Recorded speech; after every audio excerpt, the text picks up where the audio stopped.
Boa tarde a todos. Declaro aberto os trabalhos desta sessão de 6 de novembro de 2019, do colendo órgão especial desta Corte. Cumprimento os eminentes desembargadores que compõem este egrégio órgão especial. Cumprimento os eminentes representantes do Ministério Público, cumprimento os advogados presentes, cumprimento os servidores dessa Corte e, eventualmente, as partes que estejam presentes. O primeiro comunicado da sessão é o falecimento e o fazemos com muito pesar do excelentíssimo desembargador Jorge Luiz de Almeida, que estava aposentado, que faz parte hoje já da história desta Corte, pai dos excelentíssimos desembargadores. Dr. Jorge Luiz de Almeida deixou aqui na Corte os excelentíssimos desembargadores José Luiz Gavião de Almeida e Dr. José Raul Gavião de Almeida, e sogro do nosso vice-presidente, o desembargador Arthur Marques da Silva Filho. Dr. Jorge Luiz de Almeida compôs essa Corte por muitos anos, prestou serviços à magistratura paulista. Eu tive a honra de conviver com Sua Excelência quando aqui trabalhei na assessoria desta Corte por diversos anos. Tive o privilégio de conviver com Sua Excelência e, por isso, proponho um voto de pesar para ser encaminhado à sua viúva, à sua filha, a seus filhos, ao nosso vice-presidente que se encontra aqui nesta sessão, e sei que faço essa moção em nome de todos os colegas que se encontram aqui. Todos de acordo? Então, aprovado por unanimidade esta proposta de ofício que será encaminhado em nome da viúva do saudoso desembargador Jorge Luiz de Almeida.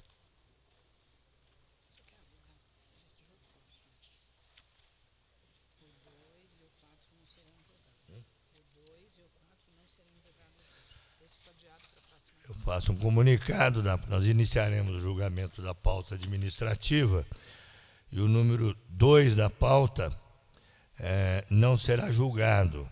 O relator é o desembargador Álvaro Passos e eu estou retirando de pauta pelo seguinte motivo.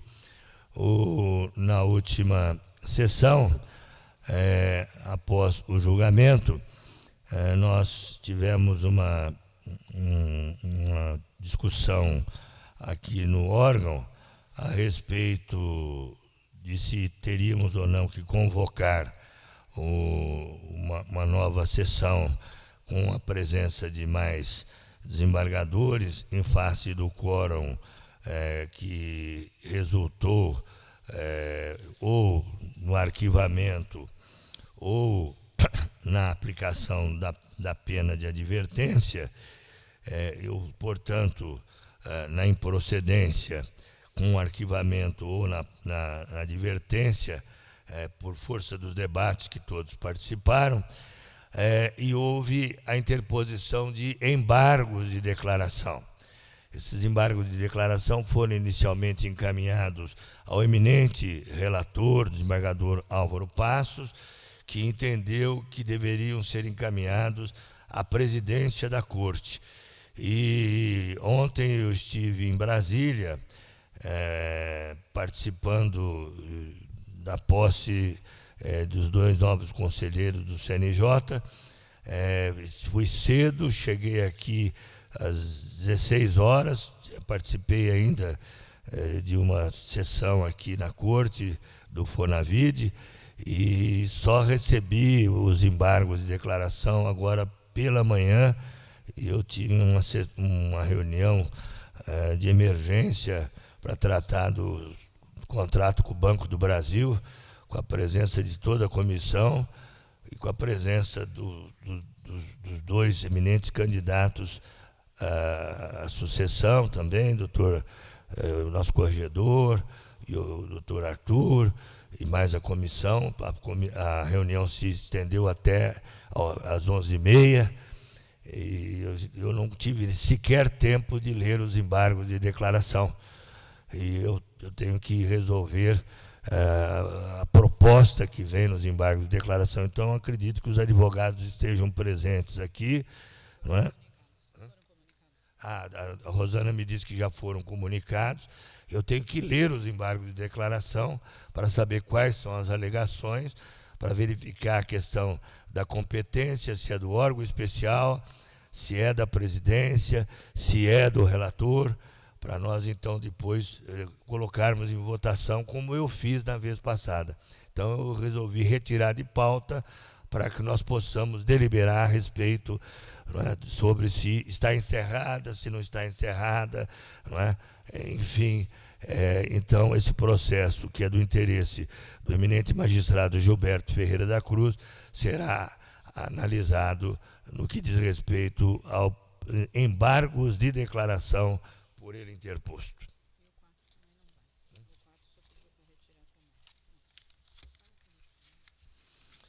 Eu também estou retirando de pauta o número 4 da pauta administrativa. Eu vou colocar também em votação os pedidos de afastamento de magistrados.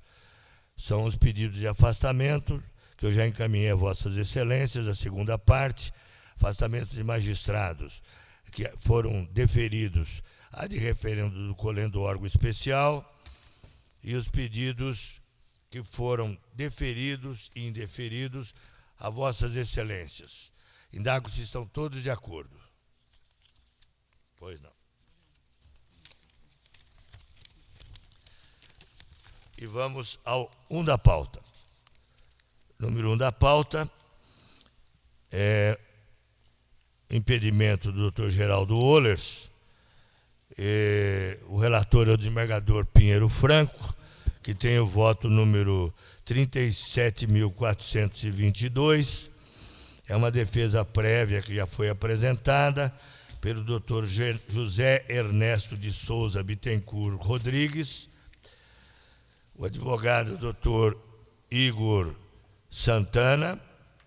Foi adiado na sessão de 30 de outubro de 2019, a pedido dos desembargadores Antônio Carlos Malheiros e Ricardo Anaf, após o voto dos desembargadores Pinheiro Franco pela rejeição da defesa prévia, instauração do processo administrativo disciplinar, e desembargador Xavier de Aquino pelo acolhimento da defesa prévia e arquivamento dos autos. Então, eu passo a palavra para o desembargador. A doutora Alex está pedindo a palavra. Doutora Alex, está com a palavra. Senhor presidente, me desculpe, eu pedi a palavra enquanto Vossa Excelência se referia ao número 2 do processo administrativo, do doutor Gilberto Ferreira da Cruz. Vossa Excelência fez uma alusão a um embargo de declaração. Isso. Acontece que eu recebi no meu e-mail, eu acredito que os demais desembargadores do órgão especial também tenham recebido, um e-mail do doutor Gilberto, em que traz anexada uma petição, uma questão de ordem apresentada pela defesa. E, salvo engano, seria inclusive anterior até esse embargo de declaração, né? No expediente que foi digitalizado e encaminhado agora para hoje, essa questão de ordem, essa petição não estava apresentada, não foi juntada.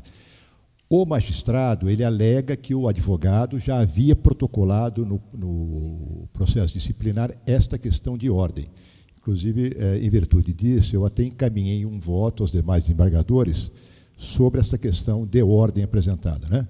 Então, eu gostaria depois de saber se Vossa Excelência já tem a decisão, se irá pautar também a questão de ordem apresentada pela defesa do doutor Gilberto. Não tenho. Eu vou analisar tudo. Eu não tive tempo de examinar. Eu vou examinar tudo, porque com os embargos que eu recebi, eu tenho que analisar, não tive tempo de fazê-lo. Eu vou examinar tudo para a próxima sessão. Essa é a resposta que eu dou a Vossa Excelência. Doutor Álvaro Passos. Senhor presidente, boa tarde. Eu cumprimento Vossa Excelência, os demais desembargadores, os demais presentes. Eu nem ia me manifestar, mas diante da argumentação do desembargador Alex, só fazendo um esclarecimento. Na quinta-feira, chegaram a mim os embargos de declaração, porém, os embargos não dizem respeito ao voto, dizem respeito à súmula. Esta é a razão pela qual eu entendi que era o caso de encaminhar à presidência, porque a súmula é ato do presidente e não do relator. A questão de ordem foi protocolada realmente na sexta-feira e, juntamente com os embargos, encaminhei à presidência, porque a questão de ordem diz respeito à convocação. Por isso que entendi que não é caso do relator se pronunciar, porque não é quanto ao julgamento, mas sim quanto ao procedimento adotado. Então, fica aqui o esclarecimento, porque eu não julguei e sim entendi que era o caso de encaminhar a Vossa Excelência. Só apenas isso. Tanto a questão de convocação quanto dos embargos são da presidência. Como eu não tive tempo de lê-los, pelos motivos que eu esclareci, eu achei que sem que eu leia, eu não posso me manifestar. Como eu não tive tempo de lê-los, eu tenho que analisá-los, expliquei os motivos, e só posso fazê-lo. Amanhã estarei em Porto Velho, só voltarei na sexta-feira, e, portanto, só a partir de sábado, que eu vou ter tempo para ler, é que eu poderei me manifestar sobre esse pedido. Por isso que eu estou retirando de pauta. Esse é o motivo. Alguém quer mais um esclarecimento sobre o 2 da pauta? Então, muito obrigado. Então, eu pediria, então, que o doutor Anaf, o doutor Malheiro, por favor, Vossa Excelência está com a palavra.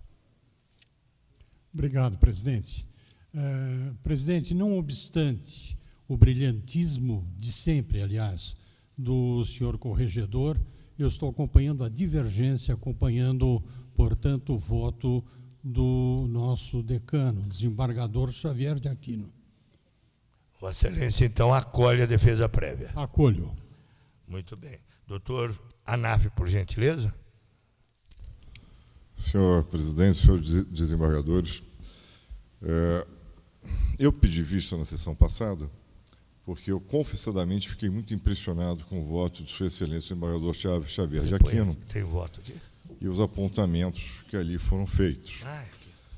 Mas, no curso da sessão, ouvindo a explanação de Sua Excelência, o Corregedor-Geral, duas coisas me chamaram muito a atenção.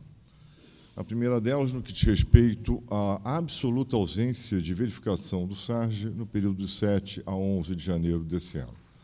Nós somos todos juízes de segundo grau, nós temos uma quantidade absurda de movimento no SARG todos os dias. Mesmo de 7 a 11 de janeiro aparecem petições, aparecem agravos, mandados de segurança, ou seja, nós temos isso direto e reto. Numa vara de família e sucessões, cujo o conflito familiar, quando ele se inicia, ele raramente se finda, né? É uma dificuldade, eu tenho problemas toda semana, em especial em período de férias, onde a disputa dessa semana, aquela semana, então me causou espécie. Se realmente, Sua Excelência, o juiz de primeiro grau, ora apresentando a defesa prévia, ele não consultou o SARG de 1 a 7. E nos outros dias, essa consulta que foi feita fora da consulta direta na vara, me chamou muito a atenção, foi no período 2 horas, 3 horas, ou seja, ele não estava fora do fórum, né? Ele não compareceu, ele de fato não compareceu. O depoimento da senhora escrivã, colocado sob suspeita, aliás, com pinceladas de perfeição pelo desembargador Xavier de Aquino, eu não sei se ele pode ser descartado de plano, porque, afinal de contas, ele realmente não comparece. Não é? Essa consulta à tarde, às 2h e às 5 da tarde, fora do fórum, ele não foi. Ou seja, eu não tenho dúvida de que, em alguns dias, ele realmente não compareceu. Não é? Então, eu não posso descartar, ainda que ela eventualmente tenha algum problema, aqui me parece que não há. E outra, não, mas ela foi destituída do cargo, saiu ofício antes mesmo da inquirição. Mas ela já tinha dito que não ia mudar. Ela já tinha asseverado ao juiz que manteria, que diria que ele realmente faltou.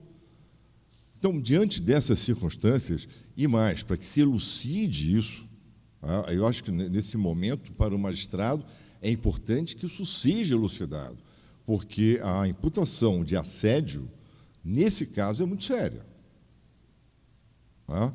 Então, é melhor que se processe, até por causa disso, que se arquive numa dúvida, porque eu não tenho dúvida que não houve acesso nos dias que Sua Excelência, o Corregedor-Geral, colocou que o acesso foi só externo.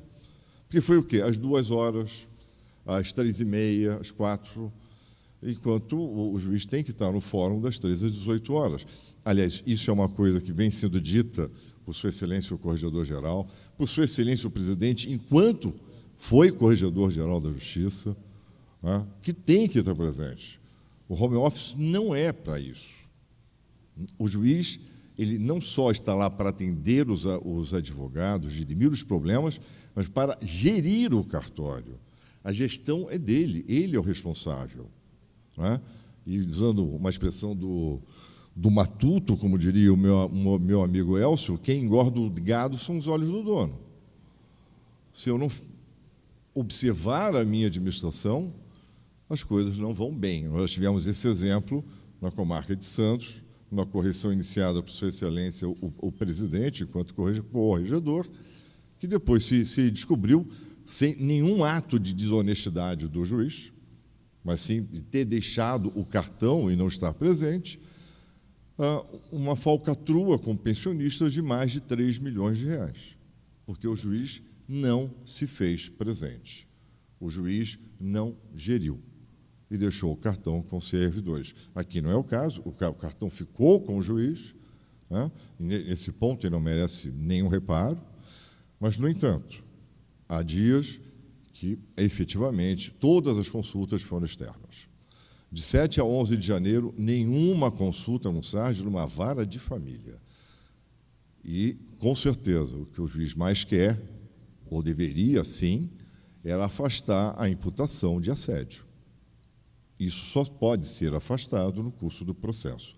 Por essas razões, senhor presidente, com todas as vênias, ao nobre desembargador Xavier de Aquino, ao nobre desembargador Malheiros, eu acompanho em íntegro a proposta de Sua Excelência o Corregedor-Geral, no sentido de rejeitar a defesa prévia. É como voto, senhor presidente.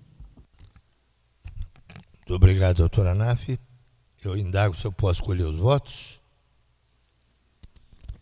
Bom, eu voto em primeiro lugar, eu acompanho o corregedor, doutor Arthur Marques. Data vênia, eu vou acompanhar a divergência, senhor presidente. Doutor Moacir Pérez. Se a data vênia, senhor presidente. Doutor Ferreira Rodrigues.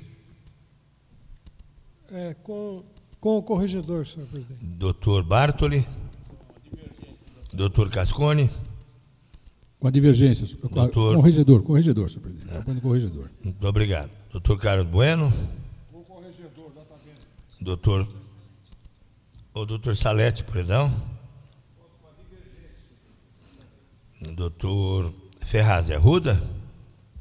Senhor presidente, só uma observação, é interessante essa questão do home office, porque o home office, quando na gestão do desembargador, o ilustre desembargador José Renato Nalini, ele pregava a todos os ventos, não só uma vez, como 2, 3, 4, 5 vezes, muitas vezes, que o home office era a solução para a atividade dos serviços públicos judiciários, digamos, dos cartórios, né? E também para a atividade do magistrado. E talvez isso tenha levado um pouco de confusão na cabeça de quem ouviu essas histórias, que o home office é a melhor coisa a se fazer. Mas, de qualquer forma, ainda que possa ter sido influenciado por essa, digamos, entre aspas, doutrinação do home office, eu estou votando, permissa vênia do desembargador Xavier de Aquino e daqueles que também divergiram, eu estou votando com o corregedor, porque trata-se apenas de indícios que deverão ser provados no curso do processo. E se ou não comprovados, será evidentemente absolvido. Então, meu voto é pelo corregedor. Muito bem. Doutor Álvaro Passos? Com o corregedor, senhor presidente. Doutor Beretta da Silveira? Com o corregedor. Doutor Aguilar Cortes? Também, corregedor. Doutor Alex Zelenovski? Com o corregedor, presidente. Doutor Elcio Trujillo? Com o corregedor. Doutora Cristina Zucchi? Estou votando com o corregedor também. Data vênia da douta divergência. Doutor Jacob Valente? Com o corregedor, senhor presidente. Doutor James Ciano? Data vênia com a divergência. Doutor Ademir Benedito? Acompanho o corregedor, senhor presidente. Doutor França Carvalho? Também com o eminente corregedor, senhor presidente. Doutor Campos Petroni? Com a divergência, senhor presidente.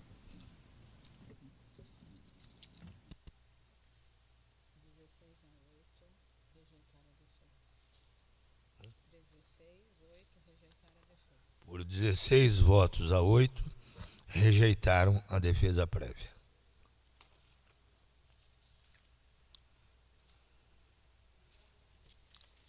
Acabou, né? Não, falta esse aqui, número 3. Temos o número 3 da pauta, que é uma permuta entre os doutores Wendel Lopes Barbosa de Souza, juiz de direito titular número 1 da 13ª Vara Criminal Central, e doutor Gerdinaldo Quixaba Costa, juiz de direito da Vara do Júri, Execuções Criminais e da Infância e da Juventude da Comarca de Americana, com efeitos a partir de 9 de dezembro de 2019. Houve deliberação do Egrégio Conselho Superior da Magistratura, acolhendo órgão especial com proposta de deferimento. Todos de acordo? Então, por votação unânime, fica deferida a permuta. Fica encerrada a pauta administrativa desta sessão.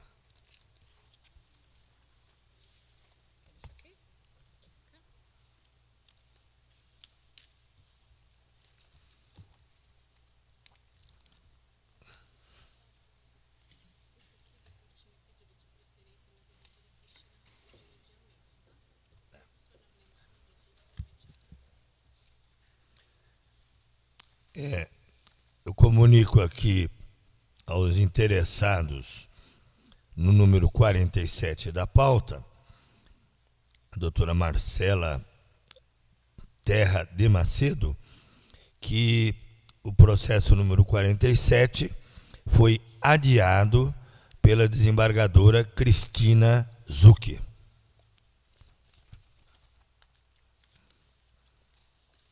Também comunico que o número 8 foi retirado de pauta para cumprimento de decisão monocrática.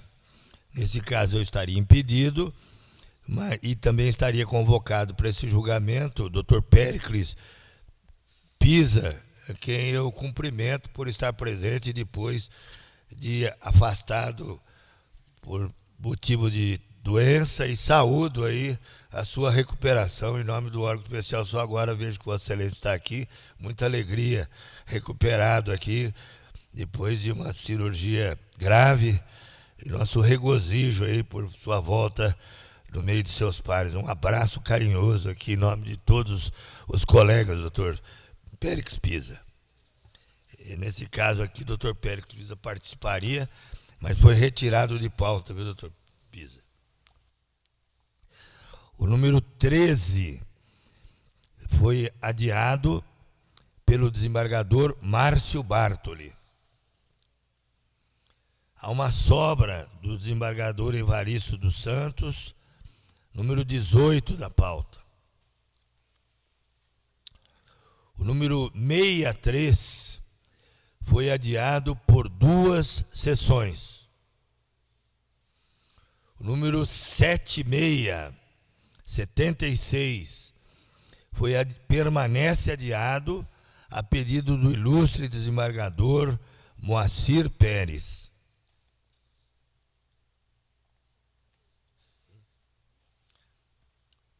Nós vamos dar preferência ao desembargador Péricles Pisa.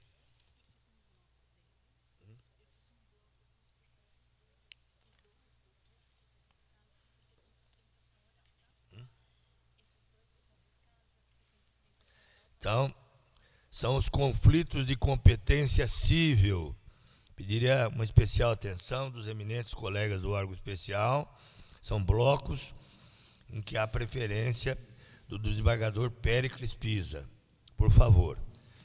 Conflito de competência, número 1 e 14. Todos de acordo? ADIM. Números 2, 3, 4, 32 e 36. Embargos, número 5. Embargos de declaração civil, número 48. Mandado de segurança, número 7E60. E agravo interno civil. Não, perdão. Esse vai ser sustentação oral, perdão.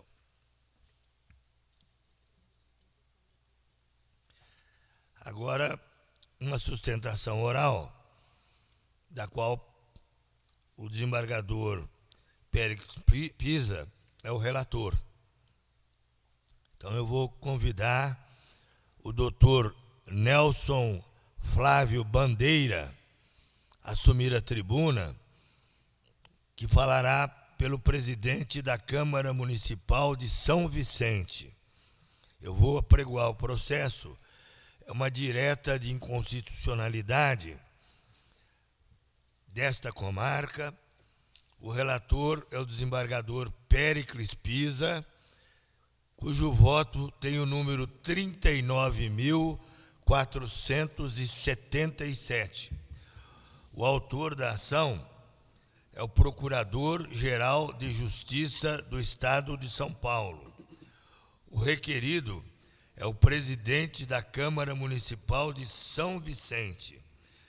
Dispensado o relatório, o doutor Nelson Bandeira tem a palavra pelo prazo regimental. Saúdo, excelentíssimo senhor, doutor desembargador presidente Pereira Calças. Saúdo, excelentíssimo senhor, doutor desembargador corregedor Pinheiro Franco.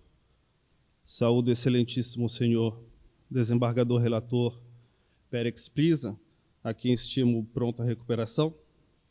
Excelentíssimos senhores doutores desembargadores, excelentíssimas senhoras doutoras desembargadoras, aos demais presentes, meu boa tarde.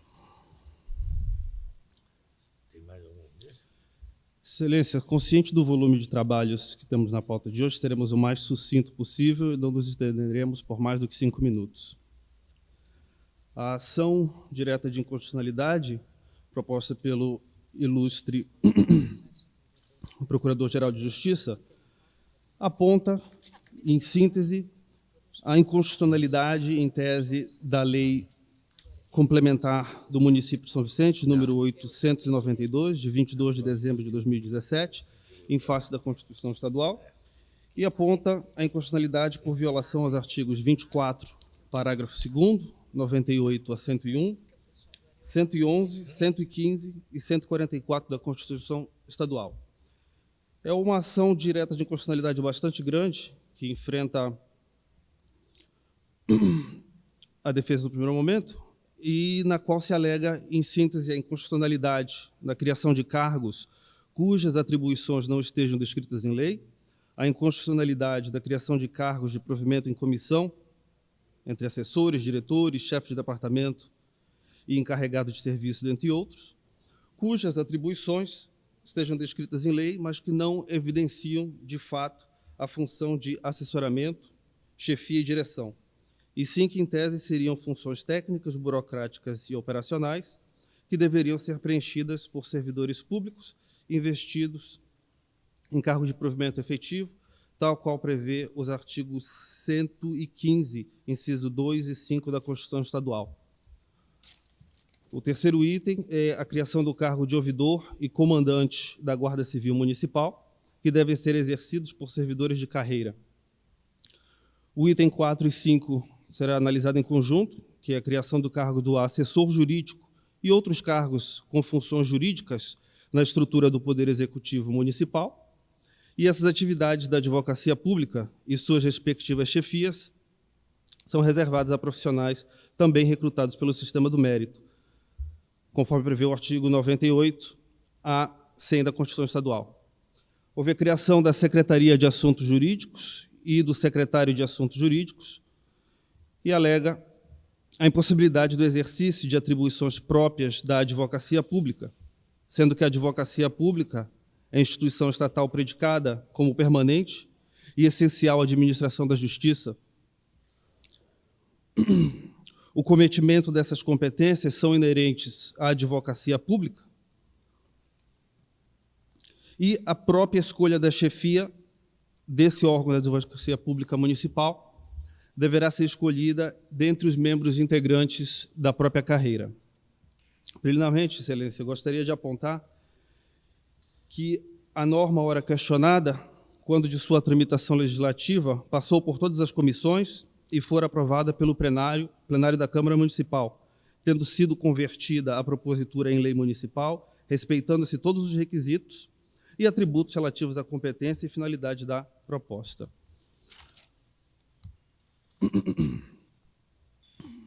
Gostaria que fosse afastada qualquer possibilidade de se considerar a existência de fraude processual, tal como apontada pelo ilustre representante do Ministério Público, primeiramente porque deve-se esclarecer que o excelentíssimo senhor prefeito verificou, antes mesmo da propositura da demanda, falhas materiais na Lei Complementar Municipal 892, de dezembro de 2017, e encaminhou novo projeto de lei ao Poder Legislativo Municipal, buscando sanar essas dificuldades.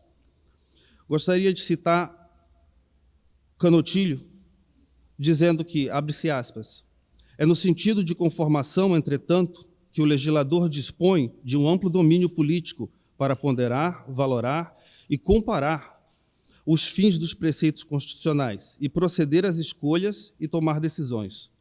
Apesar de constitucionalmente vinculado, o legislador promove atitudes criadoras.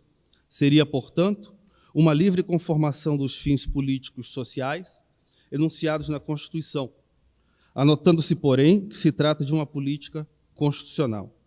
Estabelecida tal premissa, impõe-se, ao menos, reconhecer-se parcialmente a constitucionalidade operada pela lei municipal. Ainda, os referidos dispositivos municipais não são de todo incompatíveis com os seguintes preceitos da Constituição Estadual, aplicado aos municípios por força do seu artigo 144. Cito o artigo 111, pela qual a administração pública direta, indireta ou fundacional, ou qualquer dos poderes do Estado, obedecerá aos princípios da legalidade, impessoalidade, moralidade, publicidade e razoabilidade, finalidade, motivação, interesse público e eficiência.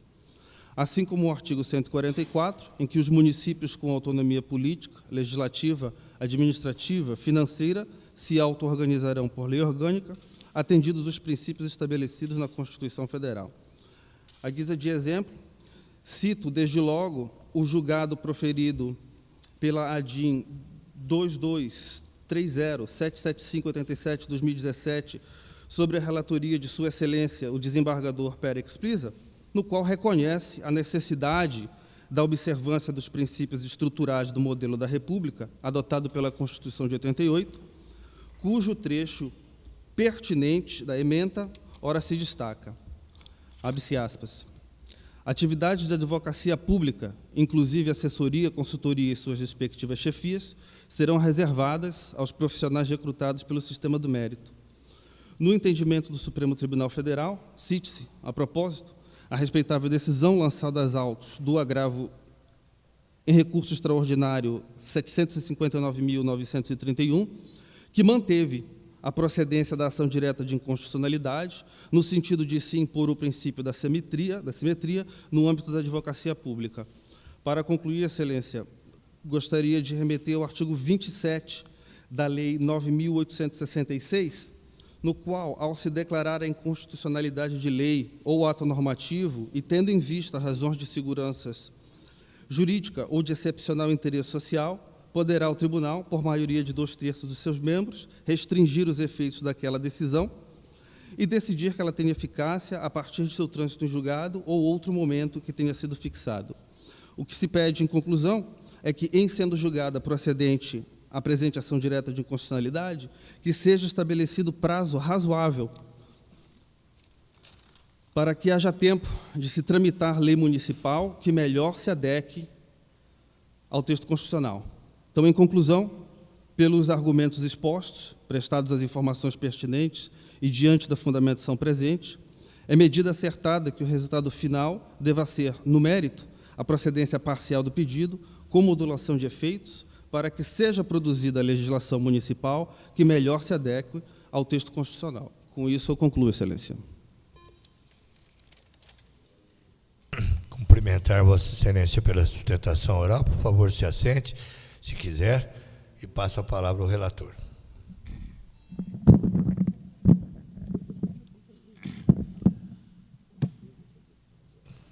Cumprimento o nobre advogado pela sustentação oral feita, bem elucidativa. E eu já trouxe a resumo do meu voto, já entreguei a todos os colegas e não recebi, aparentemente, nenhuma divergência. Então, vou fazer apenas a leitura da consequência da ementa do processo. Direta de inconstitucionalidade. Cargos em comissão e impugnação de diversas expressões constantes da Lei Complementar 892/2017 do município de São Vicente. Perda superveniente de parte do objeto processual. Advento no curso da ação direta objetiva de leis municipais revogadas e de parte de normas questionadas. Lei Complementar 904, de 5 de julho de 2018. Lei Complementar 920, de 14 de dezembro de 2018. Carência superveniente de interesse de agir. Jurisprudência desta Corte. Extinção desta parte no processo sem julgamento de mérito. Artigo 485, inciso 6, combinado com o artigo 493, ambos do promulgação de nova norma de Lei Complementar 920, 14 de dezembro de 2018. Peculiaridades do caso em concreto que indicam tentativa de bula à jurisdição. Não se ignora que a revogação da lei impugnada ocasiona, via de regra, a perda do objeto da ação, que permite sua constitucionalidade. Regra excepcional em caso de fraude processual. Em causa, os cargos anteriormente previstos foram, grosso modo, apenas substituídos por outros, que carregam título diverso e atribuições praticamente idênticas. Inovação legislativa apenas deu nome diverso ao mesmo cenário jurídico. Exceto se configurada, julgamento de mérito prevalece. Meu Deus, eu me perdi aqui. Julgamento de mérito.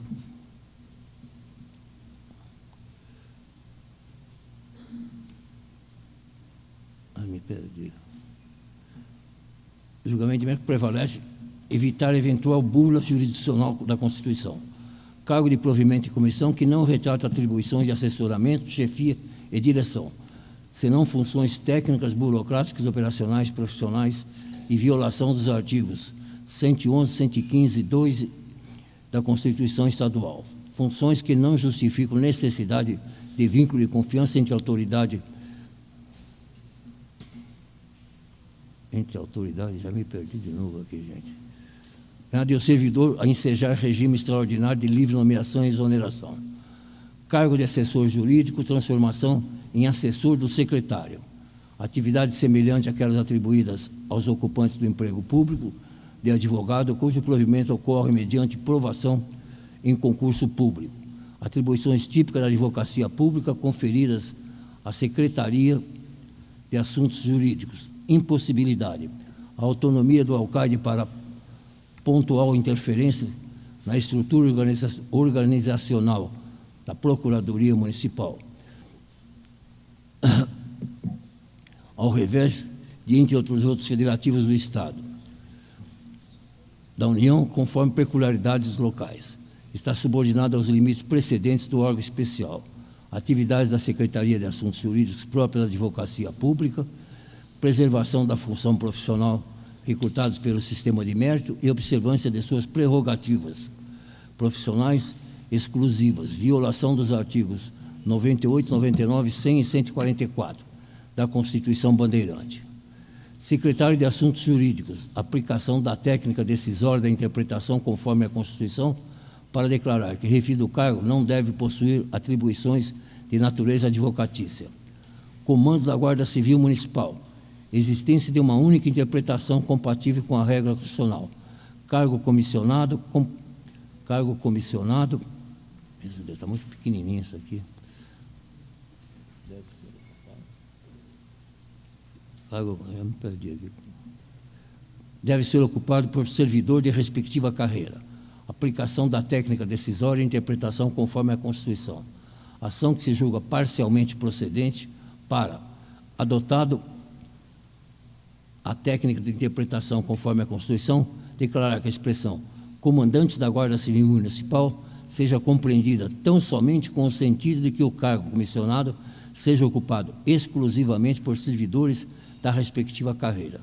Extinção na parte da demanda sem resolução do mérito por carência superveniente de interesse processual no tocante a diversas expressões contidas na lei complementar em questão, 892 de 2017, e não mais ação que se julga procedente com modulação dos efeitos nos termos do venerando acordo. É como decido, senhor presidente. Então, o resultado, todos estão de acordo? Doutor Carlos Bueno pede a palavra. Peço a palavra, obrigado pela sua atenção, senhor presidente. Em primeiro lugar, eu quero me associar à sua recepção ao eminente desembargador Péricles Pisa. Faço minhas as suas palavras, no sentido de que é uma alegria muito grande tê-lo de volta ao nosso convívio, nosso órgão especial. Ele é meu amigo pessoal já há 44 anos, somos o mesmo concurso, a exemplo do desembargador Márcio, desembargador Ferreira Rodrigues, desembargador Salete. E de maneira que eu me sinto até emocionado em saudar a volta do desembargador Péricles Pisa. Em relação ao caso específico, estou de pleno acordo com o voto do desembargador Péricles Pisa, cumprimentando-o pela qualidade do voto proferido e lamentando, senhor presidente, mais uma vez, não há, todas as sessões nossas aqui de órgão especial sempre tem esses cargos os mais absurdos possíveis. E o advogado acaba de falar na tribuna que, uma vez julgado a inconstitucionalidade, a prefeitura lá de São Vicente vai se adequar à Constituição, de maneira que vem nova lei aí com novos criadores de cargos que eu até me permito não citar. É um absurdo. É um absurdo. A denominação dos cargos, mais de 500 cargos, sei lá quantos, é um absurdo. Eu não tenho nem coragem de dizer coordenador de rádio, produção de rádio, coordenador de fotografia, etc, etc, etc. É um absurdo, senhor presidente. Desculpa. Muito obrigado, doutor Carlos. Acho que todo o órgão especial adere às palavras do doutor Carlos Bueno. É realmente alegria mesmo de ter o doutor Toledo Pisa, de volta à lide forense deste órgão especial. Sua Excelência nos envaidece mesmo, deixando a modéstia de lado, e traz o fulgurante brilho de sua inteligência à nossa corte. É uma alegria, estão todos de acordo, agradecemos o resultado. O voto é longo, a parte dispositiva é longa, exatamente nos termos do voto de Vossa Excelência. Ele julga, o processo sem resolução do mérito numa parte, e na parte conhecida julga procedente, exatamente nos termos do voto, que está à disposição de Vossa Excelência no site desse tribunal. Todos de acordo, não é? Assim fica julgado.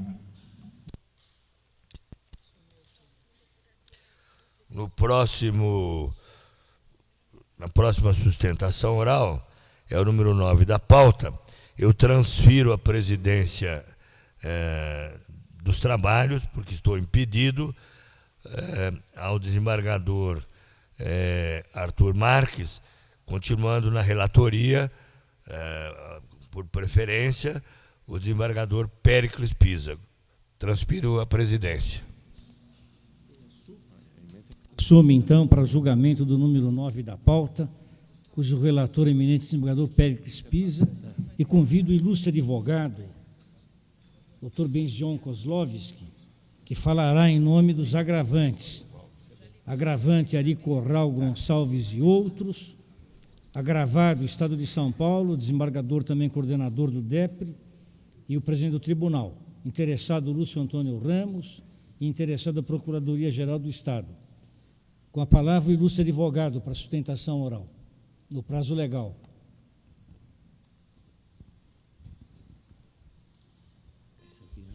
Desembargador, presidente, ilustres desembargadores, estou defendendo os interesses dos oficiais de justiça, os que estão na ativa e aqueles que estão aposentados. O parecer dado pelo doutor desembargador se baseia unicamente no regimento interno do Supremo Tribunal Federal, isto é, no RI Supremo Tribunal Federal. Acontece que a pretensão agora não se baseia no regimento interno, mas sim na própria Constituição Federal. A relação data máxima vênia para indeferir a pretensão dos oficiais de justiça apenas no RI, Supremo Tribunal Federal, não encontra amparo na realidade, porque realmente a medida provisória refere-se realmente à Constituição Federal e não ao regimento interno. Aliás, precisamos levar em conta também que essa situação foi sacramentada recentemente pela emenda constitucional número 94/2096, quando, presta atenção, Excelência, porque a decisão feita por, inclusive, relatores judiciais, em 2017, desrespeitou uma decisão dada no dia 15 de dezembro de 2016. Isto é, em 2017, ainda uma reconsideração defendendo a posição da Procuradoria no sentido de excluir os juros em cima do principal. Neste caso aqui, baseado na reforma constitucional número 94 de 2016, poderá Vossa Excelência encontrar amparo exatamente na pretensão ora formulada, não se podendo levar em consideração que a alegação feita no parecer do eminente desembargador se baseia numa resolução interna do Supremo Tribunal Federal, quando, na verdade, a pretensão se baseia realmente no Supremo Tribunal Federal e não no regimento interno. Em face dessas alegações, data máxima vênia, pede seja acolhida as razões e rejeitada as alegações formuladas por Sua Excelência, o eminente desembargador relator, que objeto agora da pretensa reclamação judicial presente nesse perante egresso tribunal. Razão pela qual pede que seja dado provimento ao recurso feito, no sentido de assegurar o cumprimento efetivo da lei, da Constituição Suplementar 15 de dezembro de 2016. Isto é, a partir dessa data já estava em vigor a vigência plena dessa situação. E, apesar disso, a Procuradoria-Geral da Justiça ainda se baseia em 2017 num preceito anterior que já foi superado com base exatamente na emenda constitucional de 94/2016. Espera, portanto, que seja acolhida a pretensão dos oficiais de justiça no sentido de ser aplicado rigorosamente o preceito previsto agora na Lei Complementar número 94, de 15 de dezembro de 2016, principalmente nas razões jurídicas do Supremo Tribunal Federal, quando realmente, em 2017, no parecer magnífico, foi acolhido pelo Supremo Tribunal Federal nessa situação, descumprindo, portanto, a pretensão da Procuradoria-Geral, que ainda defende a aplicação anterior da medida que já foi superada por essa emenda constitucional. A palavra, o eminente relator.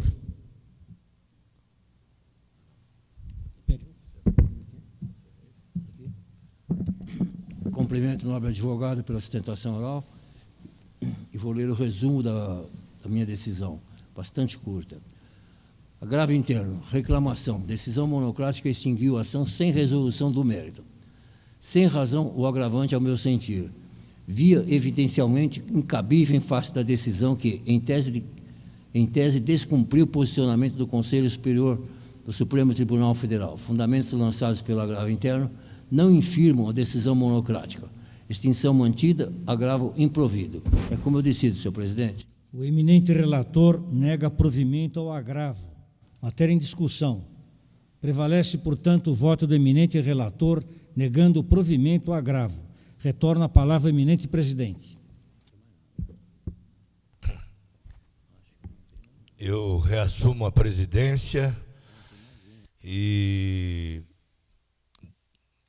esclareço ao eminente desembargador Toledo Pisa que as suas preferências se encerraram e agradeço ao atendimento à convocação e digo a Vossa Excelência, se quiser realmente se retirar, apesar do pesar que sentimos, Vossa Excelência poderá se recolher, porque sabemos que ainda está em repouso. Tá bom. Obrigado. Muito obrigado pela presença aí, atendendo a convocação da presidência. Eu comunico aos eminentes desembargadores a visita monitorada desta sessão dos alunos do curso de Direito da Unifenas, de Campo Belo, do estado de Minas Gerais, as Alterosas, que estão aqui assistindo o julgamento, coordenados pelo professor Robson Soares Leite, que agradecemos aí os alunos que vieram aqui conhecer esse secular tribunal, o órgão especial fica muito honrado de recebê-los aqui e esperamos que a visita seja proveitosa aos universitários que vêm de um estado que é tão querido aqui em São Paulo. Sejam bem-vindos e que tenham um bom retorno a Minas Gerais. Muito obrigado. Nós vamos ao julgamento dos blocos. Classe ADIM, números 27, 28, 30, 31. Doutor Ricardo Anaf aponta... 31, senhor presidente. Indica, né? Indico o visto. 33, 34, 35, 37. 37, senhor presidente. 37. 38, 39, 40, 42, 43, 44, 45 e 46. Um minutinho só.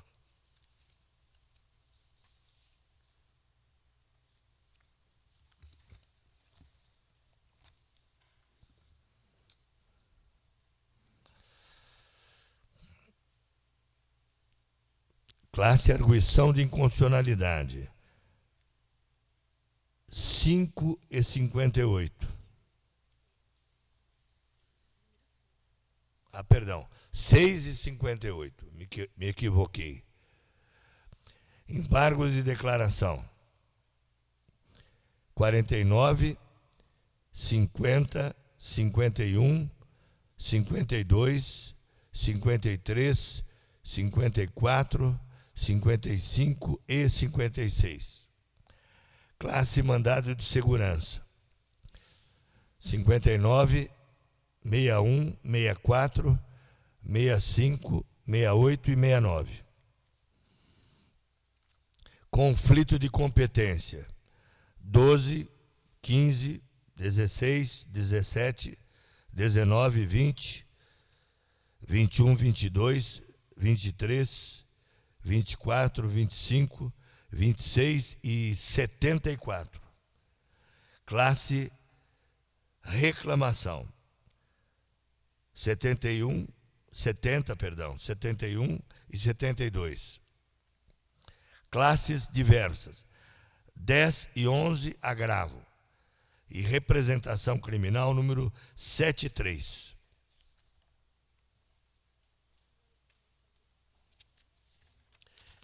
Vou fazer uma preferência, que é o número 75 da pauta. O relator é o desembargador Francisco Cascone e o segundo juiz é o desembargador Antônio Carlos Malheiros. É simples preferência, eu vou apregoar. É uma direta de inconstitucionalidade da comarca da capital. O desembargador Cascone tem o voto 34.754 e o desembargador Malheiros tem o voto 39.253. O autor é o Procurador-Geral de Justiça do Estado de São Paulo e o requerido é o prefeito do município de Itapevi.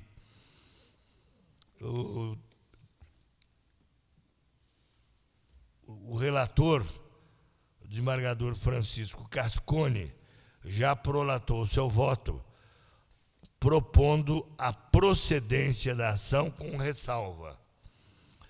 Eu dou a palavra ao doutor Antônio Carlos Malheiros. Obrigado, presidente. Prestando minhas homenagens ao ilustre relator, brilhante como sempre, eu estou acompanhando o voto de Sua Excelência. Mas eu estou trazendo aqui a modulação para este caso. Então, eu termino o meu voto, não é? Que é onde eu divirjo do ilustre relator. Eu coloco o seguinte: por se tratar do exercício de atividades dentro da estrutura da administração pública, impõe-se a modulação dos efeitos do julgado por razões de segurança jurídica, que só terá eficácia no prazo de 120 dias contados desta data. Isto posto, senhor presidente, pelo meu voto, no mais acompanho o voto do ilustre relator.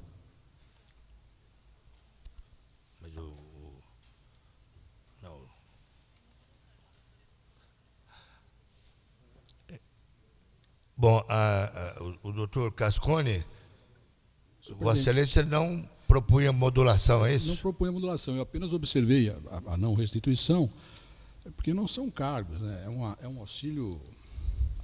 Não, eu me lembro, eu indago, Vossa Excelência não propunha modulação, né? Não propunha modulação, eu vou manter minha posição. Eu estou apenas registrando a não devolutividade, não são cargos a serem providos, eu vou manter a não modulação. E o doutor Malheiros está propondo 120 dias, não é?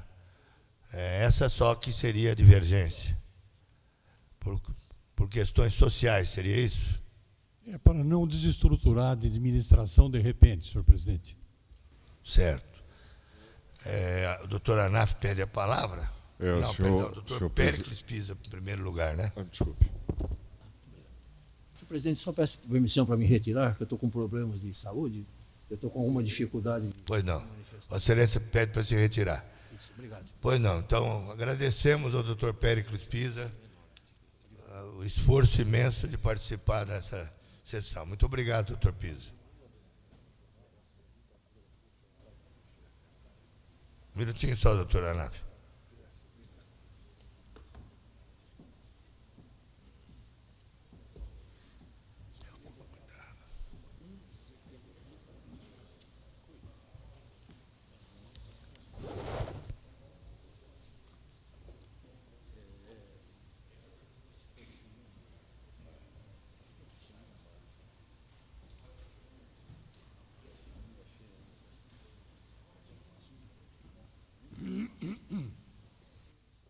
Doutor Anáfia, por favor.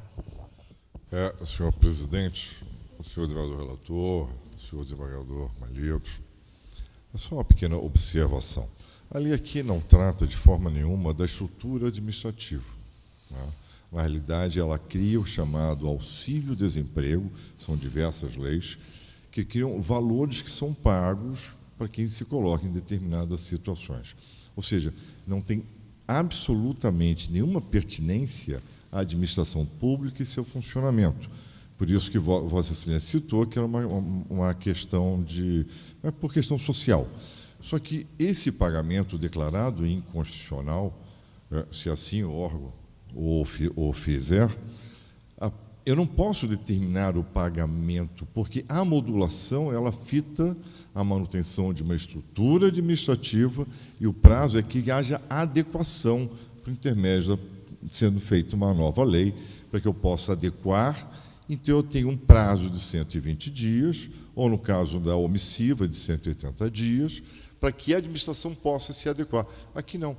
A administração estava pagando um valor que, na forma do voto do relator que eu acompanho, é inconstitucional. Ou seja, eu não posso continuar pagando, eu não posso dar esmola com bolso alheio, com chapéu alheio. Na realidade, é isso. Porque eu estou saindo do erário, o que deve ser vertido a toda a comunidade em obras e serviços. A intenção do doutor Malheiros, como sempre, é a melhor possível. Aliás, o doutor Malheiros é o rei da filantropia em tudo. Todos nós conhecemos o doutor Malheiros, é uma pessoa que participa ativamente de atividades sociais, em especial com menores carentes, e faz um trabalho fantástico. Mas aqui, com todas as vênias, não cabe a modulação, senão é a extensão do pagamento inconstitucional. Então, por essa razão, senhor presidente, e já se garantiu a irrepetibilidade, ou seja, o que nós sempre é a ressalva de que não tem que devolver o que foi recebido, ainda que inconstitucional. Ou seja, já há uma colocação bem favorável. Então, e legal. Não há inconstitucionalidade, não se ultrapassa, não se fica aquém nem além. Então, senhor presidente, cumprimentando Sua Excelência, o desembargador Malheiros, eu voto integralmente com o desembargador Cascone, sem modulação. Eu peço vista.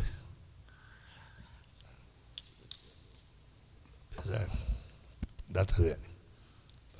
Vamos para o próximo. O próximo é o 79 da pauta. É o doutor Ferraz de Arruda, o relator. O doutor Anáfia é o segundo juiz. Eu vou apregoar. É um IRDR, requerente de desembargador relator da 12ª Câmara de Direito Público. Interessado é o município de Franca do Imperador. O interessado é o Conselho Regional de Óptica e Optometria de São Paulo e também o Ministério Público do Estado de São Paulo e também o Conselho Brasileiro de Oftalmologia e também o Conselho Brasileiro de Ótica e Optometria. Eu vejo aqui que permanecia adiado a pedido do desembargador Ricardo Anáfia. Então, está com a palavra... Senhor presidente, Pois não. Eu gostaria, antes de manifestar, pois não, o desembargador Ricardo Anaf. Eu recebi o voto do desembargador Ricardo Anaf, que, como todos sabem, é da minha Câmara e sempre está me perseguindo. Pois não. E também recebi o voto do desembargador Beretta da Silveira, que não me persegue tanto, mas... tem uma ponta. Eu queria dizer assim, como colega meu de Câmara diz, o meu voto é muito bom, mas o voto do desembargador Ricardo Anaf é ótimo. Então, eu vou declinar da leitura, acompanhar o voto do desembargador Ricardo Anaf e do desembargador Beretta da Silveira, pedindo ao desembargador Ricardo Anaf, já que ele passou na minha frente, que ele seja o relator designado desse voto.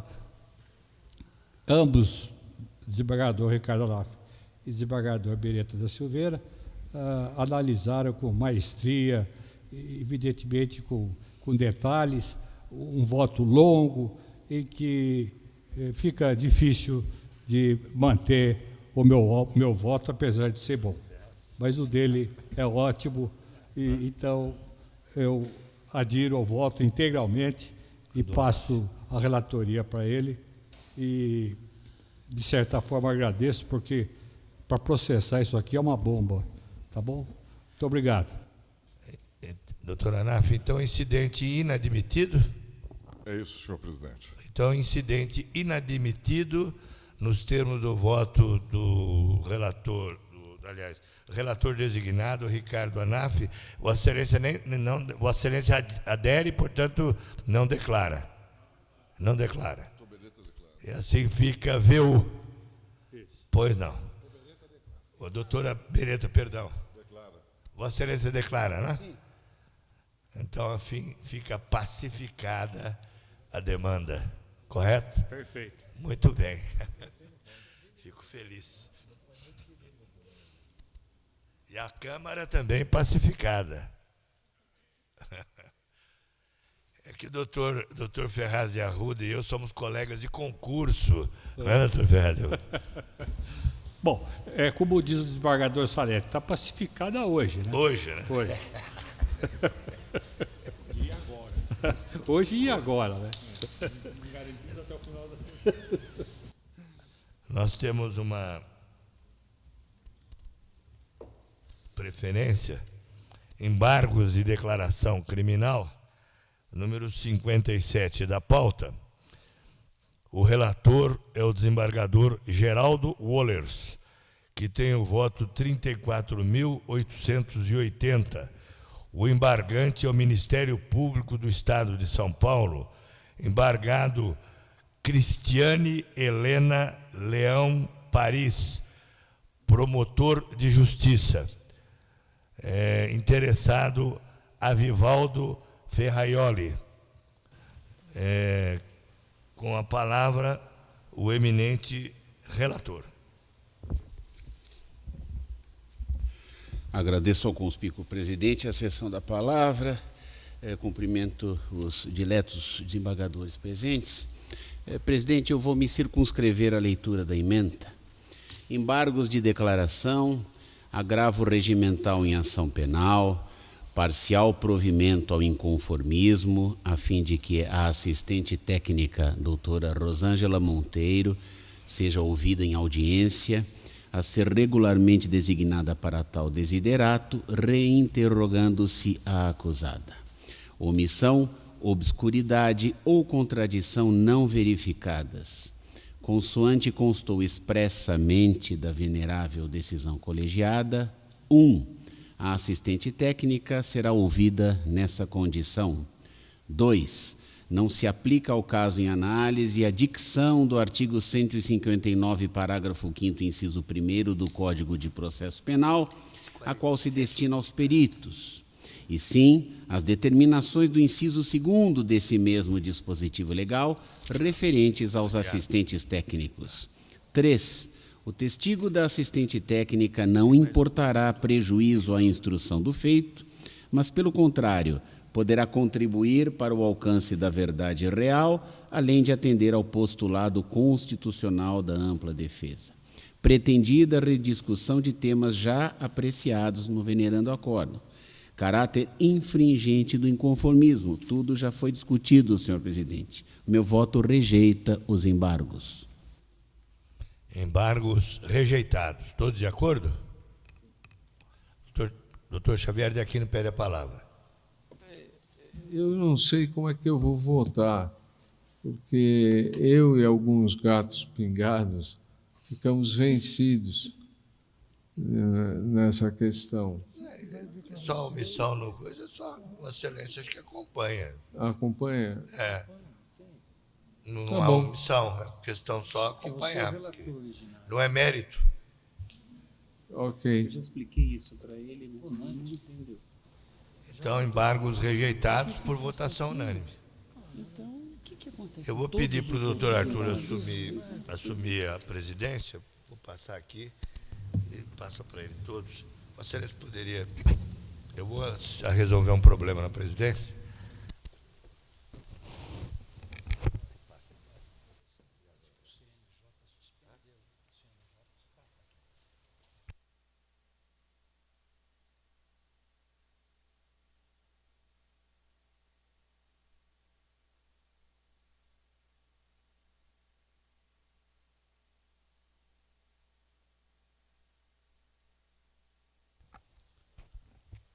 Assuma a direção dos trabalhos, será julgado o número 67 da pauta, de relatoria do eminente desembargador Ferraz de Arruda. É preferência simples, impetrante Bruno Francisco Nadalim e outro, impetrado presidente da seção de Direito Privado do Tribunal de Justiça de São Paulo. Com a palavra, eminente relator. Senhor presidente, ocupando, senhor vice-presidente, agora ocupando o cargo da presidência, evidentemente sempre atento e rápido na presidência deste órgão. É o mandado de segurança, decisão do presidente da seção de direito privado, que concedeu efeito suspensivo ao recurso especial interposto pela hora interessada. Ato atacado proferido pela autoridade impetrada no exercício de competente delegada do STJ e não em atribuições típicas dos integrantes do Conselho Superior da Magistratura ou Câmara Especial, conforme preceitua o artigo 13, inciso letra B, do regimento interno desta Corte. Incompetência deste órgão especial para o julgamento do mandamos, reconhecida, processo extinto sem julgamento de mérito, nos termos do artigo 485, 4º do CPC. Esse é meu voto, senhor presidente. A matéria está em discussão. Prepondera, portanto, o voto do eminente relator. Esta é a súmula. Processo extinto sem julgamento do mérito. O Olaf não vai falar nada?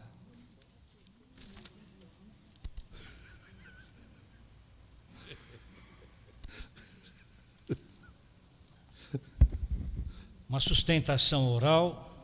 Eu convido o doutor Fábio Marinari Gonçalves para tomar assento para a sustentação oral. É o número 41 da pauta, de relatoria do eminente desembargador Xavier de Aquino.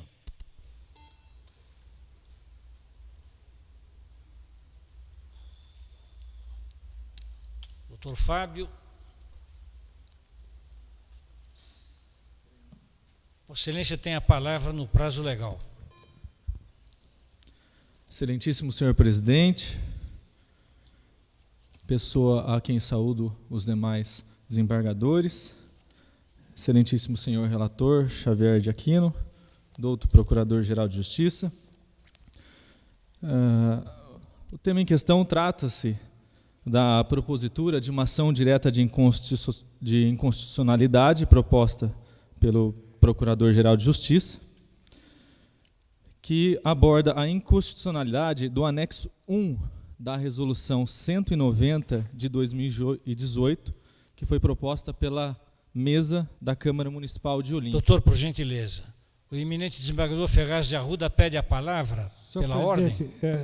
Pela ordem, só uma questão colocada, premissa velha do desembargador relator, e pedido desculpas pela interrupção, mas o desembargador relator está julgando extinto o processo sem julgamento de mérito por falta de interesse de agir. Então, consulto o relator e também o doutor advogado se vai adentrar ao mérito da questão, não é? É perda superveniente.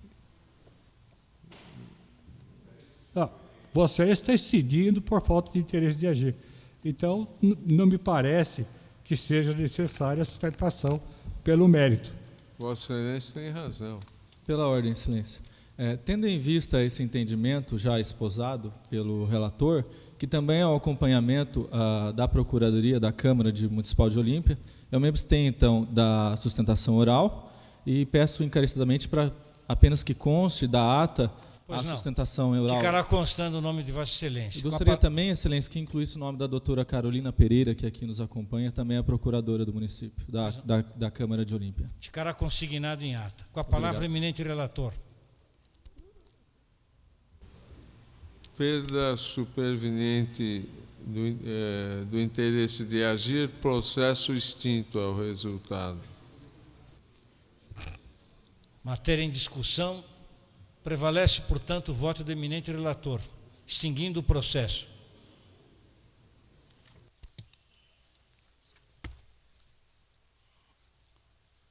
Próxima sustentação oral. Eu convido o doutor Murilo Mendes Nogueira dos Santos, que falará em nome do impetrante, bem como o ilustre procurador de justiça, doutor Mário Antônio de Campos Tebet. É o número 66 da pauta, de relatoria do eminente desembargador Xavier de Aquino.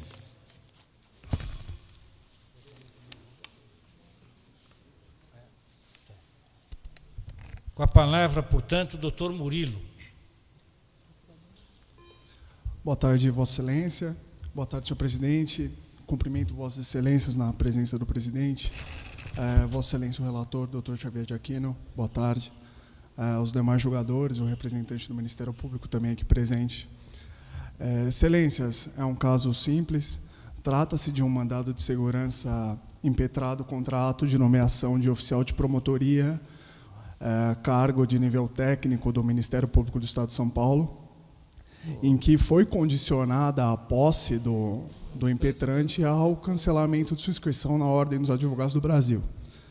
Excelências, pelo relator, Dr. Xavier de Aquino, foi concedida liminar para a manutenção da inscrição do impetrante enquanto do curso do processo e com a sua consequente posse. Durante os autos foi apresentado um parecer da Procuradoria-Geral de Justiça em que foi manifestado em apertadíssimo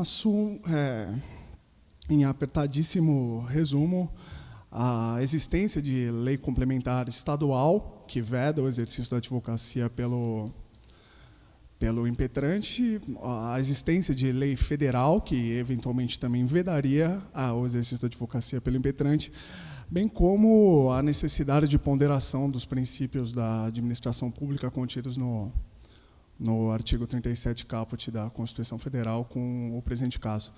Excelências, eu vou ser bastante breve, eu vou apontar 4 pontos que eu acho que são basilares para a presente discussão.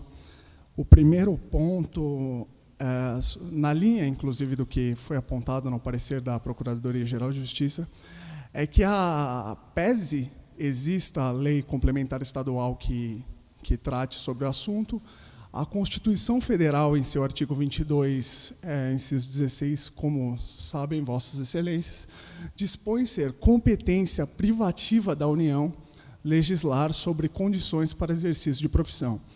E, de forma alguma, a Assembleia Legislativa do Estado poderia usurpar a competência constitucional para dispor sobre o assunto, ainda que sob o pretexto de organização funcional, autonomia do Estado. E por isso eu peço seja afastada a aplicação dessa lei, por flagrante inconstitucionalidade formal orgânica, Logo em seguida, eu vou abordar o assunto da Lei 13.316, que também foi abordada nos autos. Essa lei, de fato, dispõe sobre a vedação ao exercício da advocacia pelos servidores de nível técnico do Ministério Público. Só que essa lei trata exclusivamente sobre os servidores do Ministério Público da União. E, assim, sequer a menção sobre o Ministério Público dos Estados. E norma restritiva que não pode ser aplicada à interpretação extensiva. Esclareço também para Vossas Excelências que aos autos foram apresentados julgados recentes do STJ na mesma linha das razões do mandato de segurança, que dispõe que, de fato, não existe legislação federal que trate sobre o assunto hoje e que, ao caso, tão só seria aplicado o Estatuto da Ordem dos Advogados, que cria a incompatibilidade, aliás, que dispõe sobre eventuais incompatibilidades sobre o exercício da advocacia com outras funções.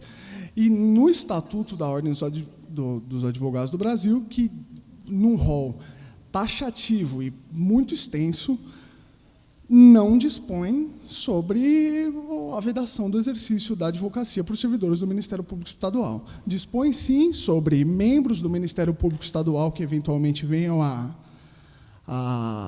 serem inscritos no Ministério Público, aliás, na advocacia, de forma que esse, sim, não pode exercer. Mas servidores de nível técnico, de forma alguma, não se enquadram nesse quadro.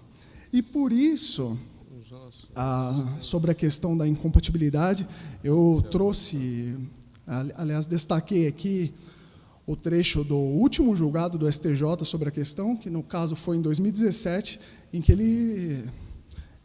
que se dispõe o seguinte: o STJ afirmou o entendimento de que o ocupante de cargo técnico no Ministério Público Estadual faz jus à inscrição na Ordem dos Advogados do Brasil, pois as atividades que desempenha não caracterizam hipótese de incompatibilidade, mas de impedimento, conforme artigo 30, inciso 1º, da Lei 8906, qual seja o Estatuto da Ordem dos Advogados. E, de fato, como agora apontado, o entendimento do STJ é claro, não há, de fato, incompatibilidade.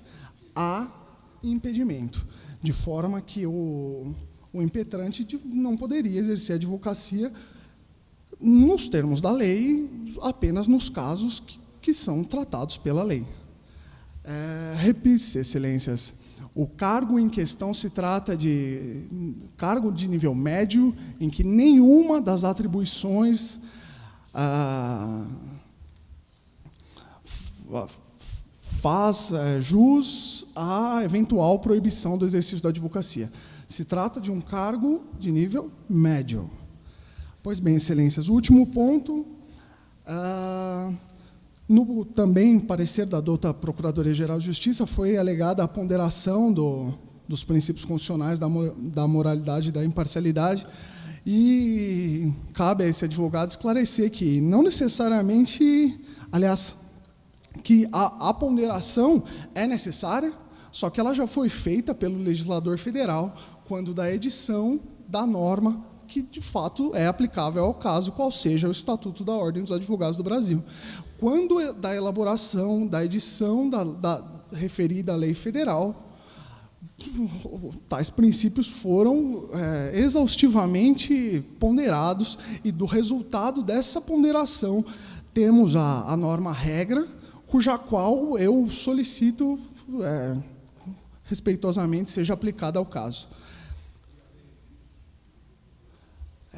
Eu encerro. Boa tarde. A palavra, eminente Procurador de Justiça. Senhor presidente, senhor desembargador relator Xavier de Aquino, demais desembargadores integrantes desse colendo órgão especial, é sempre uma renovada honra comparecer aqui em nome do senhor Procurador-Geral de Justiça para falar em nome do Ministério Público e no seu interesse. Antes de iniciar as ponderações poucas que eu vou fazer sobre o caso, senhor presidente, eu peço licença, e não sei se fujo e contrario o protocolo, mas vou pedir uma licença especial para aderir ao voto de pesar ao professor Jorge Luiz de Almeida. Eu sei que a minha instituição já fez por ela e pelos seus integrantes, mas eu faço pessoalmente, porque tinha pelo professor Jorge Luiz de Almeida um apreço muito especial. Ele foi meu professor, além de professor, um homem, uma pessoa muito querida, muito próxima. Depois eu me tornei amigos dos seus filhos. Então, eu peço que o senhor leve à família o meu abraço saudoso e a minha consideração. Uma perda inestimável. O professor Jorge Luiz de Almeida, quem o conheceu, sabe que, além de excelente jurista, além de excelente membro do Ministério Público, além de excelente desembargador, ele era, sobretudo, uma excelente pessoa. Era um ser humano que orgulha a todos nós. Então, eu peço encarecidamente que o senhor não pude estar lá no dia do... Mas peço que o senhor leve um abraço carinhoso à família. Muito obrigado.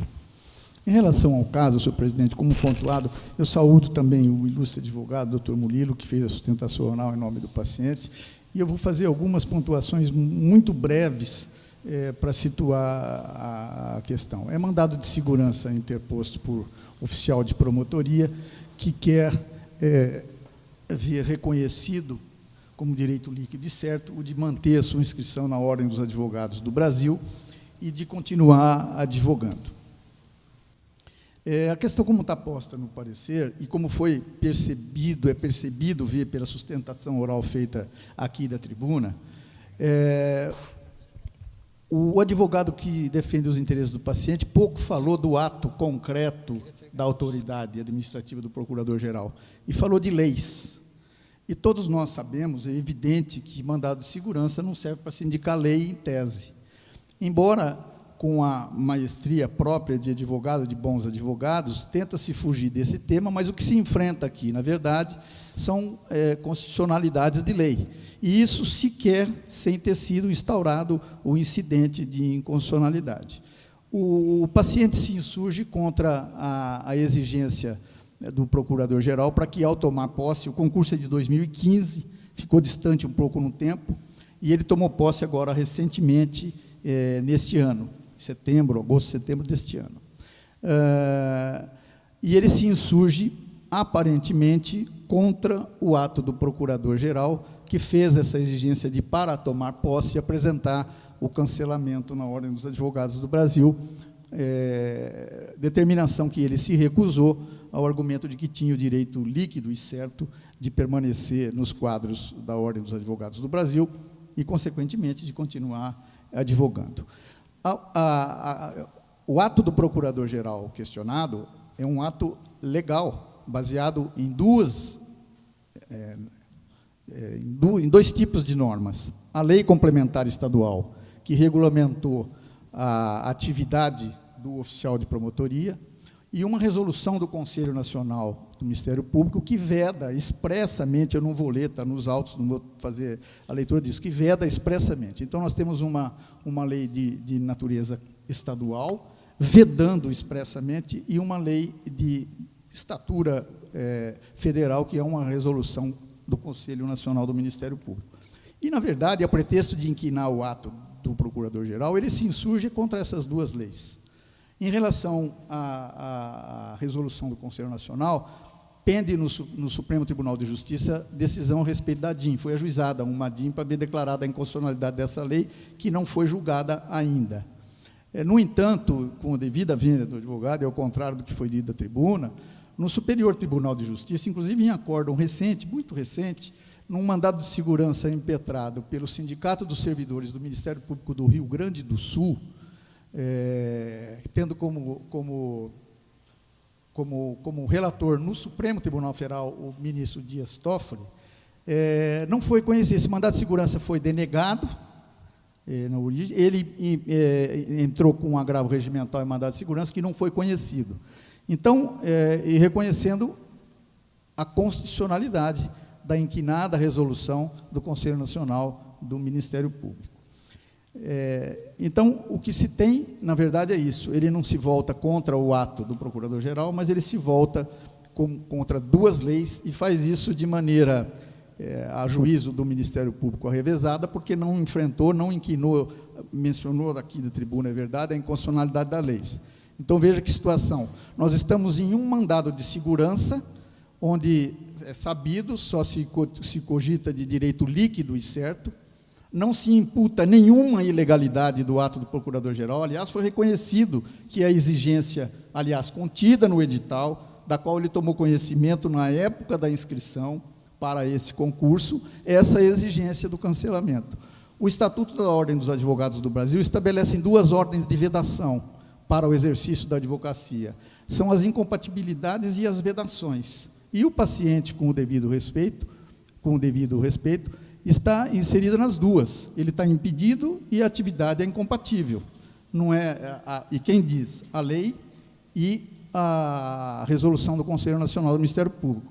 E mais, a própria Ordem dos Advogados do Brasil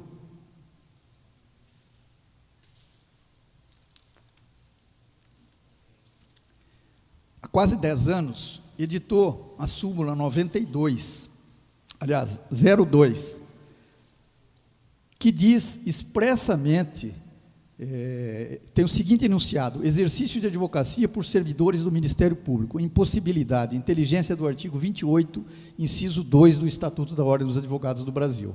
A expressão membros designa toda pessoa que pertence ou faz parte a uma corporação, sociedade ou agremiação.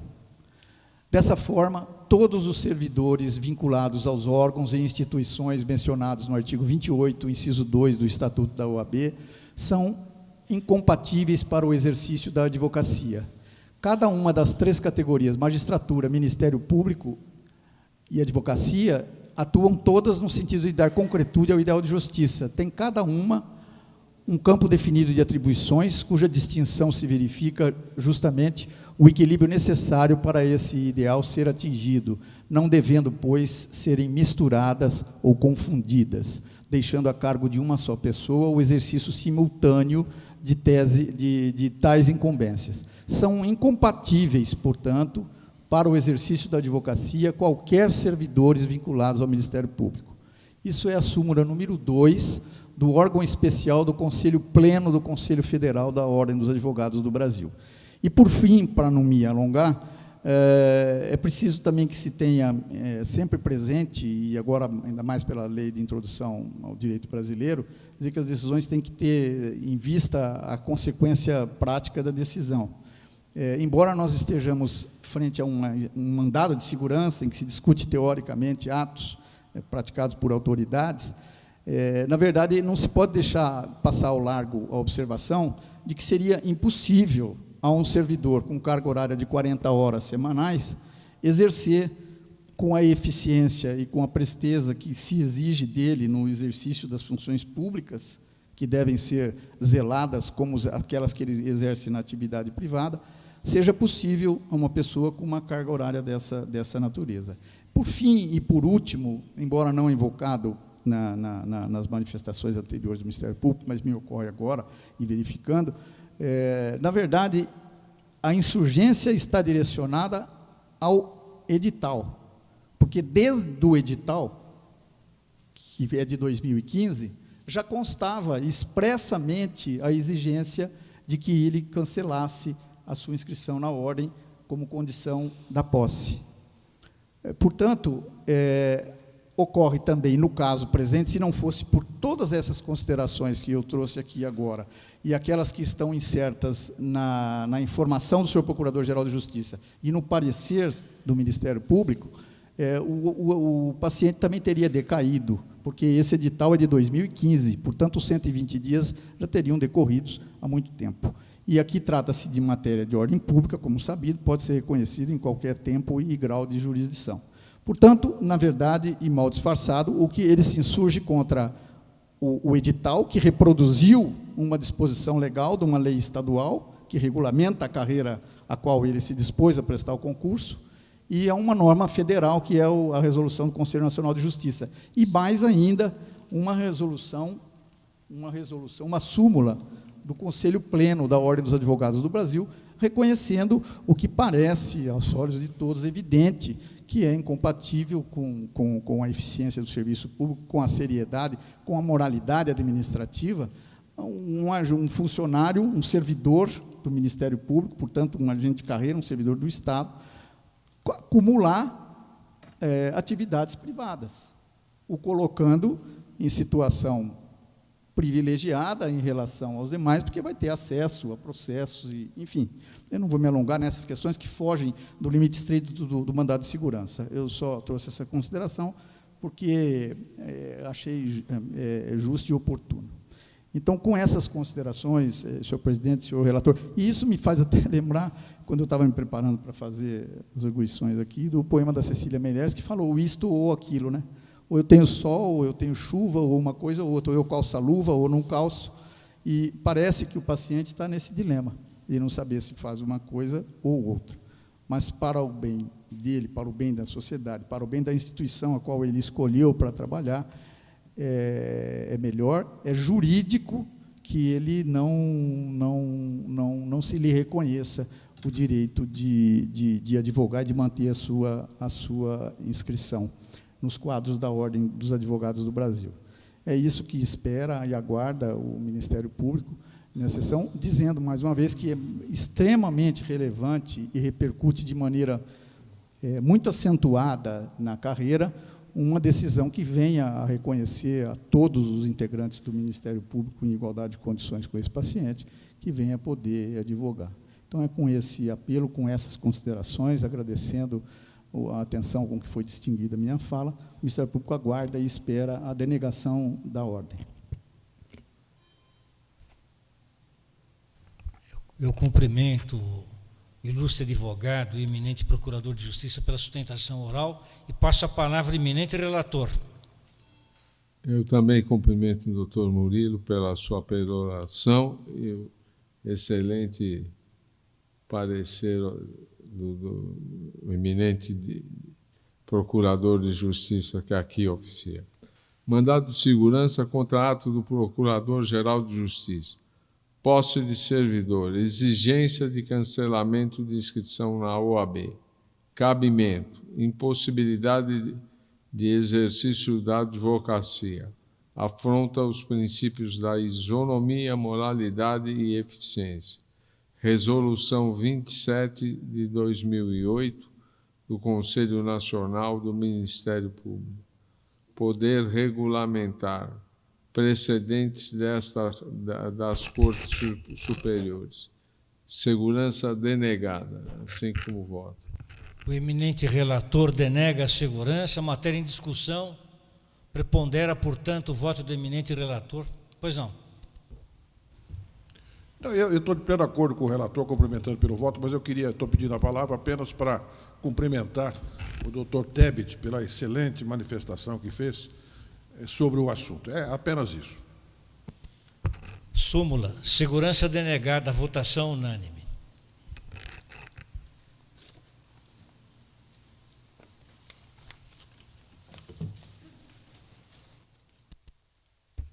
Próxima sustentação oral, número 62 da pauta, que tem para o relator eminente desembargador Antônio Celso Aguilar Cortes.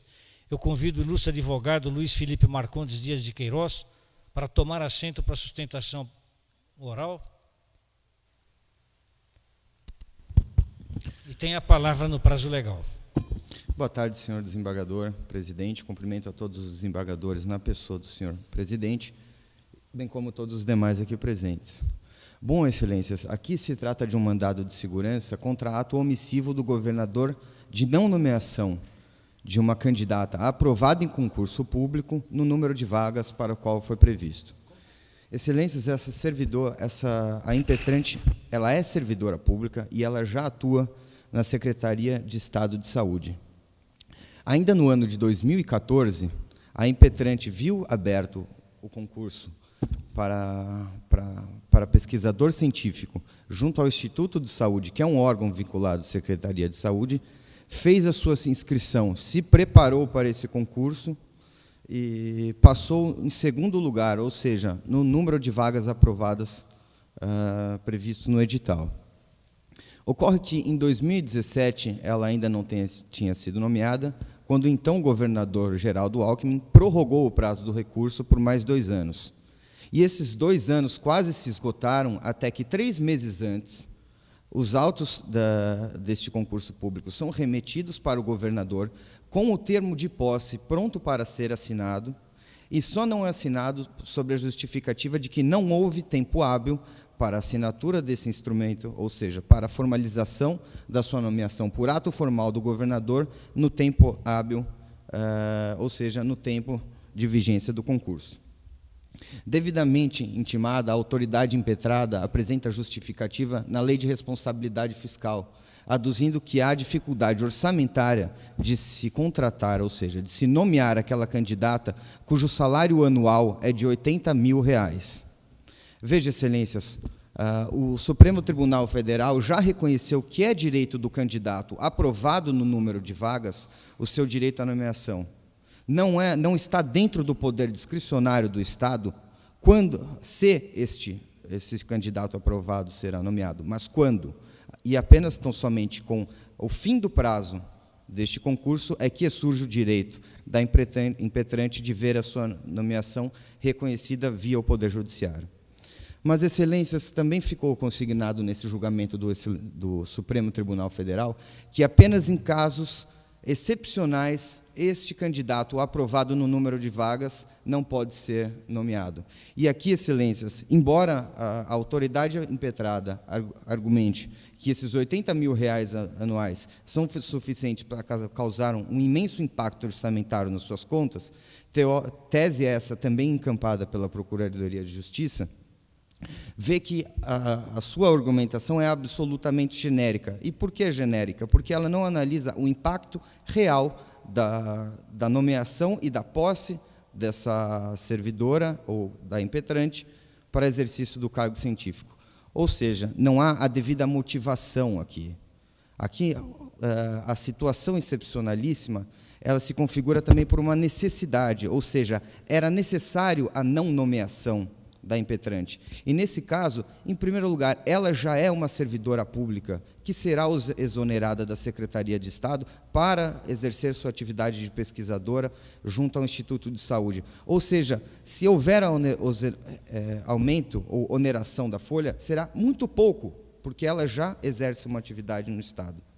Em terceiro e por final, é muito difícil para a impetrante acordar na última quarta-feira e perceber que o governador concede um aumento de 5% para a classe de policiais, civis e militares e demais agentes, que tem um impacto de 1,5 bilhão nas contas do Estado por ano, e não pode ver o seu direito reconhecido com um impacto de R$ 80 mil anuais, sendo que a nomeação de todos os pesquisadores estaria uma oneração para o Estado de 640 mil por ano.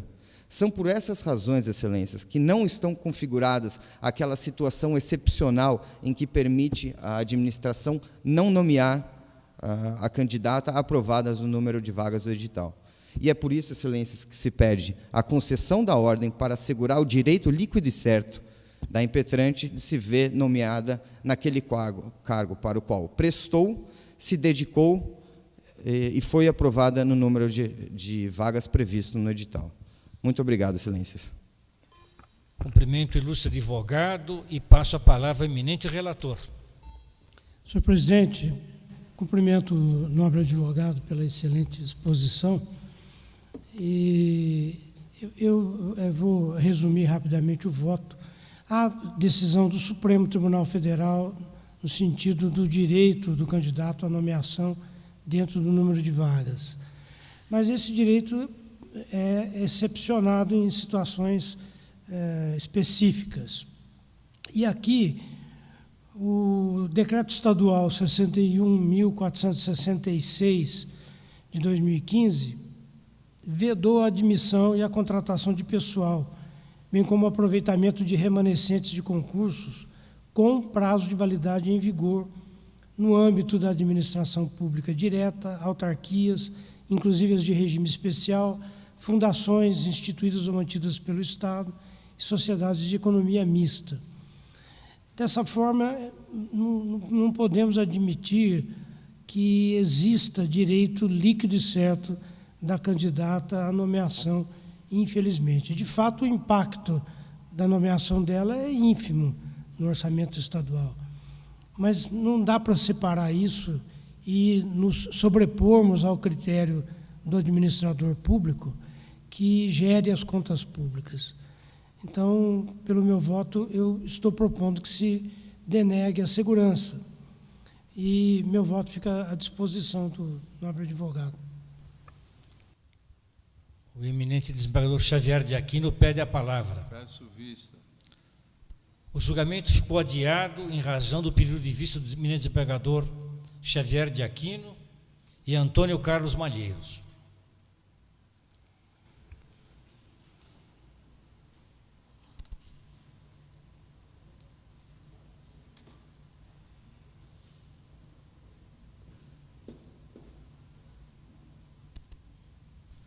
Será colocado em julgamento o número 78 da pauta, que foi adiado a pedido do excelentíssimo senhor desembargador Antônio Celso Aguilar Cortes, após o voto do relator julgando a ação procedente em parte. O relator era o eminente desembargador Antônio Carlos Malheiros, que proferiu o voto 39.250, com a palavra o eminente desembargador Antônio Celso Aguilar Cortes. Senhor presidente, eu estou declarando voto convergente, eu estou acompanhando o nobre relator no sentido da procedência parcial da ação. A matéria está em discussão. Prepondera, portanto, o voto do eminente relator, julgando parcialmente procedente a ação. O eminente desembargador Antônio Celso vai fazer declaração de voto? Sim. Com declaração de voto convergente do eminente desembargador Antônio Celso Aguilar Cortes.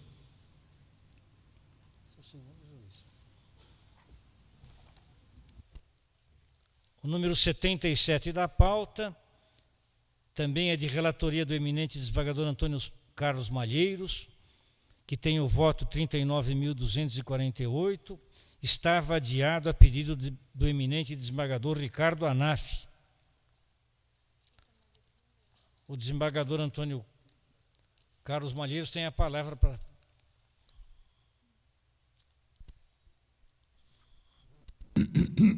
Obrigado, presidente. Aqui, ação direta de constitucionalidade, lei número 11.882, de 28 de fevereiro de 2019, do município de Sorocaba, que dispõe sobre a obrigatoriedade de tornar subterrâneo todo o cabeamento de rede elétrica, cabos telefônicos, TV a cabo, cabos de internet e assemelhados nas novas avenidas de Sorocaba e dá outras providências. A ausência de violação à regra de separação de poderes contida nos artigos 5º, 47, incisos 2 e 14 e artigo 114, todos da Constituição Estadual. Ação improcedente, senhor presidente. Com a palavra, o eminente desembargador Ricardo Anaf. Senhor presidente, eu pedi vista para examinar com mais vagar, e aí nos estudos, verificando a matéria, eu lembrei de um que nós julgamos, foi relator, o desembargador Alexis Zilenov, se me falha a memória, que eram cabos que a lei municipal determinava que fossem retirados, que não estavam em uso.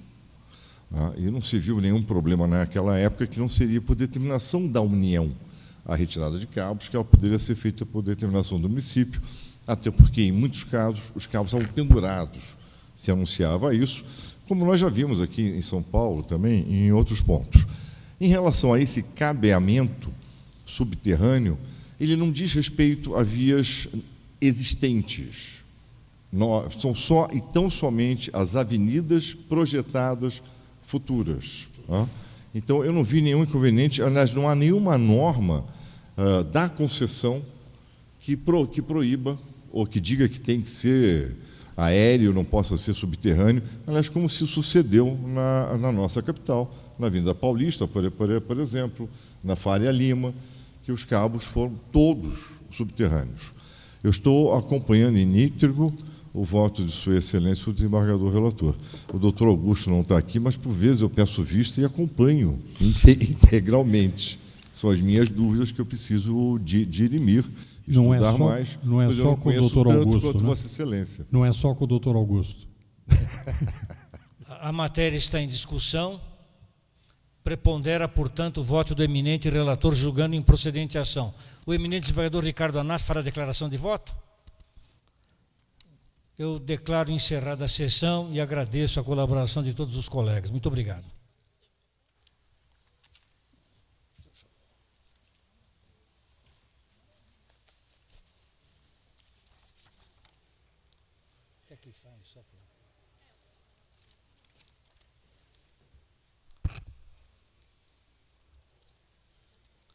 Para a próxima sessão, teremos 65 novos processos. Muito obrigado. Boa tarde a todos.